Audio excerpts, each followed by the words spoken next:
Good morning, students. We are studying the periodic classification of elements. So,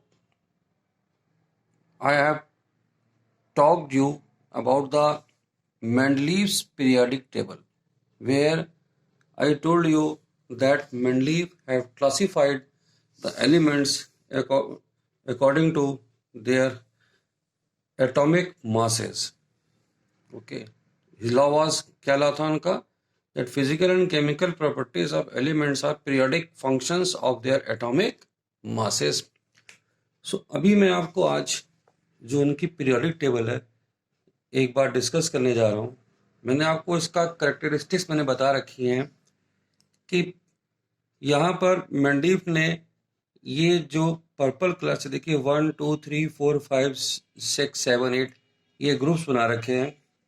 यहाँ पर ये periods mention है, horizontal columns हैं, ये पीरियड्स हैं 1 2 3 4 5. उन्होंने अपने क्लासिफिकेशन में एटॉमिक मासेस के साथ साथ में जो केमिकल प्रॉपर्टीज थी उसको भी ध्यान में रखा क्लासिफाई करते समय. अगर कभी कोई केमिकल प्रॉपर्टी किसी एलिमेंट के साथ में किसी एलिमेंट ग्रुप के साथ में अगर मैच कर रही थी तो उसको उन्होंने प्रेफर किया ओवर द पीरियोडिक लॉ. अब यहाँ पर इसी बात के लिए उन्होंने ऑक्साइड्स का एक फार्मूला यहाँ पर मेंशन किया है, R2O, RO, R2O3, RO2, R2O5, RO3 और R2O7. ये इनका पीरियोडिक लॉ का एक कह लीजिए कि पीरियोडिक लॉ तो नहीं बोलना चाहिए, उनकी जो क्लासिफिकेशन उन्होंने यहाँ पर किया था उसका एक पार्ट है केमिकल प्रॉपर्टी को यहाँ पे मेंशन करना. साथ ही में उसके बाद में हाइड्राइड का भी फार्मूला यहाँ पर लिखा हुआ है. अब देखिए जैसे कि मैंने आपको बताया कि ये ऑक्साइड्स लिखे हैं. ऑक्सीजन की वैलेंसी आप जानते हैं 2 होती है और R यहाँ पे उन्होंने लिखा है किसी भी ग्रुप के एलिमेंट के बारे में कोई भी यहाँ पर अगर लोग रैंडमली सेलेक्ट कर लें तो उसको यहाँ पर अब जैसे कि जो फर्स्ट ग्रुप के एलिमेंट्स होते हैं इनकी वैलेंसी 1 होती है तो यहाँ पर इसका जो फॉर्मूला बनेगा वो बनेगा R2O, इस तरह से बन जाएगा. ठीक है. अब अगर हम बात करें फिफ्थ ग्रुप में, वहां पर जो है नाइट्रोजन जैसे एलिमेंट हैं, इनकी वैलेंसी कितनी होती है 5 होती है तो यहाँ 5 ये 2 तो ये बन जाएगा R2O5. तो इस तरह से इनका नाम यहाँ पर कंपाउंड्स का नाम या उनके ऑक्साइड्स का नाम यहाँ मेंशन है. उसके नीचे हाइड्राइड्स का नाम है RH, RS3, ये RS2 होना चाहिए, RS2, RS3, RS4 और इस तरह से ये. तो 4 तक तो इंक्रीजिंग ऑर्डर में आता है, उसके बाद में डिक्रीजिंग ऑर्डर में इन क्योंकि वैलेंसी जो है हमारी फिर यहाँ पर जो इसके हाइड्राइड जो लिखे जाते हैं वो RH3, RS2 और RS लिखे जाते हैं. यहाँ पर ये जो है 8th ग्रुप के एलिमेंट्स के लिए मेंशन है RO4. अब देखिए यहाँ पर अगले यहाँ पर कॉलम में आते हैं, ये पीरियड्स के साथ में A और B यहाँ पे मेंशन है. ये जो फर्स्ट ग्रुप का आप देख रहे हो यहाँ पर A और B 2 पार्ट में इसको डिवाइड कर दिया गया, hydrogen, lithium, sodium, potassium, rubidium, क्योंकि इन सब की प्रॉपर्टी एक जैसी मैच करती उन्होंने पाई थी. और साथ में जो इंक्रीजिंग ऑर्डर का उनका लॉ था उसको भी उन्होंने फॉलो किया. फिर यहाँ पर जो 1B है, 1B में यहाँ पर भी जो है कॉपर, सिल्वर, AU ये भी मेटल्स हैं जो कि कॉइनेज मेटल्स कहलाते हैं, वो यहाँ पर मेंशन है. फिर उसके बाद में फर्दर इसी तरह से हर ग्रुप को उन्होंने 2 पार्ट में डिवाइड कर रखा है एक्सेप्ट 8th ग्रुप के. यहाँ पर देखिए beryllium, magnesium, calcium, strontium, barium, इन सब की प्रॉपर्टी एक जैसी मैच करती है. फिर ये जिंक, कैडमियम, मरकरी. ये जो 2 पार्ट का क्लासिफिकेशन था, ये जो 2 पार्ट में डिवाइड किया उन्होंने हर ग्रुप में, तो ये बात उनको भी पता थी कि ये कॉपर सिल्वर की जो प्रॉपर्टी है ये लिथियम सोडियम के साथ में मैच नहीं करती है, इसलिए उन्होंने इसको ऐसा किया था. अब ये जो यहाँ पर क्लासिफाई कर दिया हमने, इसके बाद में आपको डिस्कस किया था कि achievements of the Mendeleev periodic table, क्या इनके अचीवमेंट्स हैं. तो अचीवमेंट हमने बताया कि इन्होंने जो है हमको ऐसे एलिमेंट्स के बारे में बताया जिनकी डिस्कवरी उस समय पे नहीं हुई थी. उन एलिमेंट्स के लिए यहाँ पर उन्होंने फिर नाम दिया था कि जो है ऐसे एलिमेंट्स, जो कई एलिमेंट्स उन्होंने बताए थे, जैसे कि जर्मेनियम। जर्मेनियम क्या कहते हैं हमारा जो है ये बाद में डिस्कस हुआ था। इसी तरह से गैलियम, ये हमारा बाद में डिस्कस हुआ था, तो इसका नाम इन्होंने रख दिया था एका सिलिकॉन। सिलिकॉन के बाद में आने वाला, ठीक है, एलिमेंट। इसी तरह से एका एल्यूमिनियम, इसके बाद में आने वाला एलिमेंट।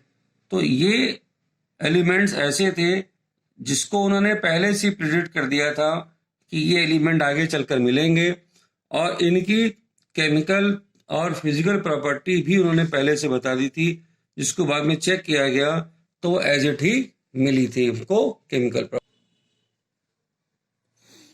तो यहाँ पर हम जो मैं आपको बता रहा था कि जो डिस्कवरीज बाद में हुई थी, तो ये देखिए बोरान से उन्होंने बनाया था। एका बोरान, बोरान के बाद में आने वाला एक यहाँ पे स्कैंडियम था, और एका एल्यूमिनियम गैलियम, एका सिलिकॉन जर्मेनियम, ये सब बाद में यहाँ पर डिस्कवरीज हुई थी। अब इसके बाद में हम उनके अचीवमेंट्स जब बोलते हैं, उनके अचीवमेंट में एक बड़ी और ख़ास बात थी कि यहाँ पर बेरिलियम का भी उन्होंने एटॉमिक मास जो है करेक्शन किया था। जब वो उसको अरेंज कर रहे थे तो प्रॉपर्टी के अकॉर्डिंग ये मैच नहीं कर रहा था। ये बाद में उन्होंने करेक्शन करके बताया कि इसका मास 9 होना चाहिए। अब ये क्लासिफिकेशन होने के बाद में जो एडवांटेज हुआ कि अब इनकी स्टडी आसान हो गई थी इन सारे एलिमेंट्स की। फिर हम बात करते हैं कि लिमिटेशंस क्या थी, क्या उसमें कमियां हमें नजर आ रही थी। तो यहाँ पे हाइड्रोजन जैसे एलिमेंट को कहा गया कि इसकी प्रॉपर्टी जो है फ्लोरीन क्लोरीन के साथ ही मैच करती है, जिसको हम लोग हेलोजेंस बोलते हैं। लेकिन उन्होंने यहाँ पे रखा था, तो यहाँ पे क्यों नहीं रखा था? तो अभी हम आपको बता दें कि आज भी हाइड्रोजन की जो प्रॉपर्टीज हैं उसमें कोई चेंज नहीं आया है। ये लिथियम सोडियम जैसी प्रॉपर्टी भी शो करता है। ये इलेक्ट्रॉन जो है दे भी सकता है और इनकी तरह इलेक्ट्रॉन को ले भी सकता है। तो इसकी प्रॉपर्टी दोनों है, ये कैटायन एनायन दोनों बना सकता है। तो दोनों जगह इसकी प्लेसमेंट पॉसिबल है, लेकिन स्टार्टिंग नंबर 1 होने की वजह से इसको यहाँ पर ही रखा जाता है।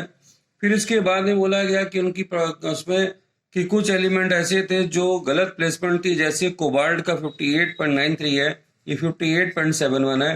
तो कोबाल्ट को निकल से पहले रखा हुआ है, ये हैवियर है, जबकि इसको बाद में रखना चाहिए था।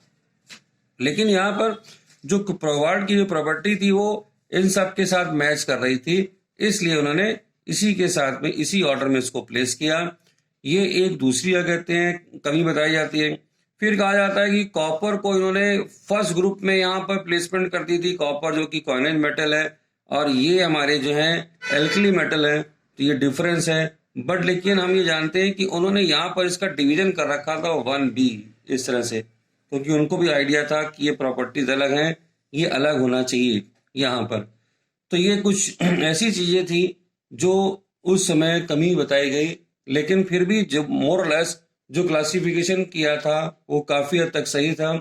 नोबल गैसेस का उस तब तक यहाँ पर कोई बात नहीं थी। उसके बाद में जब नोबल गैसेस की डिस्कवरी हो गई तो नोबल गैसेस को यहाँ पर लास्ट में एक कॉलम प्लेस करके यहाँ पर नोबल गैसेस को डाल दिया गया इस जगह पर। नोबल गैसेस में यहाँ पर आने के बाद में इन सब के एलिमेंट्स के प्लेसमेंट में कोई भी चेंजेस नहीं है, जो जहां था वो वैसे ही रहा। तो इसका मतलब है कि जो उनका प्लेसमेंट था वो बहुत ही फैंटास्टिक प्लेसमेंट, बहुत ही क्लासिफिकेशन था, बहुत ही फैंटास्टिक था। इस ढंग से किया गया था कि कोई भी एलिमेंट अपनी जगह से नहीं हिला, सब के सब वैसे ही रहे। केवल और केवल ये हुआ कि एक्सप्लेनेशन थोड़ी सी उसकी नई ढंग से यहाँ पर कर दी गई। अब यहाँ पर देखिए, जो अगर हम बात करें एलिमेंट्स के लिए, देखिए यहाँ पर 1 2 अगर हम ग्रुप, ये सब ग्रुप वाइज अगर काउंटिंग करें तो 1 2 3 4 5 6 7 8, यहाँ पर हमारे पास में जो 7 ग्रुप्स हैं तो ये हो जाएंगे 14 हमारे पास में सब ग्रुप हो जाते हैं। अगर इसको भी सब ग्रुप में हम काउंट कर लें तो 15 16 17। और एक क्या कहते हैं, हम लोग अभी नोबल गैसेस की बात कर रहे थे, जो डिस्कवरी होने के बाद में उसको यहाँ पर प्लेसमेंट दी गई, तो ये हो जाता है 18। तो अगर इस तरह से हम लोग वर्टिकल कॉलम्स की बात करें इंक्लूडिंग द सब ग्रुप्स, तो हमारे पास में आज 18 सब ग्रुप्स, 18 वर्टिकल कॉलम्स ही हैं। जो हमारी मॉडर्न पीरियोडिक टेबल है उसमें 18 वर्टिकल कॉलम्स हैं। तो इस तरह से देखा जाए जो मेंडलीव ने पीरियोडिक क्लासिफिकेशन करके दिया, that was you can say कि अप टू ग्रेट एक्सटेंट वो बिल्कुल ठीक था। केवल थोड़ी सी उसके बाद में जो नए डिस्कवरीज हुई, नए कॉन्सेप्ट आए, क्योंकि उसके बाद में जो मॉडर्न पीरियोडिक टेबल है वो एटॉमिक नंबर के ऊपर बेस्ड है। ये पीरियोडिक टेबल पे यहाँ पर जो डिस्कशन किया गया था, ये क्लासिफिकेशन किया गया था, ये हमारा एटॉमिक मास नंबर के ऊपर बेस्ड था, ये मास नंबर पे बेस्ड था। अब यहाँ पे देखिए उन्होंने एक बात और उसमें लिमिटेशन बोली गई थी, कहीं बोली गई थी क्या आइसोटोप्स को उन्होंने जगह नहीं दी। जैसे हाइड्रोजन के 3 आइसोटोप हैं, तो 1 2 3, तो उसको 1 2 3 अरेंजमेंट करना चाहिए था। क्लोरीन के भी 2 आइसोटोप्स हैं, उनको अलग रखना चाहिए था, लेकिन उन्होंने प्रॉपर्टीज को प्रेफरेंस दिया, तो आइसोटोप्स को एक ही जगह पे प्लेसमेंट किया। कार्बन के भी 2 आइसोटोप है, उनको अलग नहीं किया। इस तरह से उन्होंने अपनी पीरियोडिक टेबल का जो क्लासिफिकेशन था उसको परफेक्ट बना लिया, केमिकल प्रॉपर्टीज को इंक्लूड करने के साथ में। अब हम इसके बाद में स्टडी करेंगे मॉडर्न पीरियोडिक टेबल।